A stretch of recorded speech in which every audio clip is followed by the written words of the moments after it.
బహిరంగ సభ నిర్వహించడం జరుగుతుంది. ఈ బహిరంగ సభకు రాష్ట్రంలో ఉన్న మాలలందరూ, మహిళలు, వృద్ధులు, యువకులు, ఎంప్లాయీస్ అందరూ పెద్ద ఎత్తున స్వచ్ఛందంగా వారు స్వచ్ఛందంగా హాజరై సభను విజయవంతం చేయడానికి సన్నద్ధం అవుతున్నారు. అందులో భాగంగా ఇవాళ మంచిర్యాల జిల్లా మాల సంఘ జేఏసీగా ఇక్కడికి వచ్చి కరపత్రం విడుదల చేయడం జరుగుతుంది.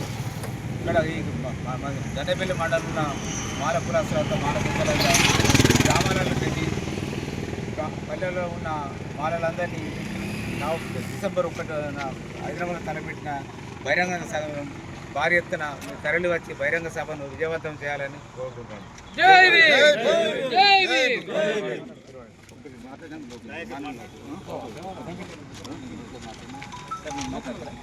మాల ఉద్యోగుల జేఏసీ కన్వీనర్గా మన గౌరవనీయులు తొగ సుధాకర్ గారి ఆధ్వర్యంలో అన్ని వర్గాలు ఏకమై ఉద్యోగ సంఘాలు అన్ని కలిసి హలో మాల చలో హైదరాబాద్ డిసెంబర్ 1కి సుల్తానా గ్రౌండ్స్లో బహిరంగ సభ నిర్వహించడం జరుగుతుంది. దానికి ప్రత్యేక మాలలు ఇంటింటి నుంచి మాలలంటే అమ్మ నాన్న చెల్లె అందరూ లేడీస్తో పాటు అందరూ తరలి వచ్చి విజయవంతం చేయవలసిందిగా కోరుతున్నాను.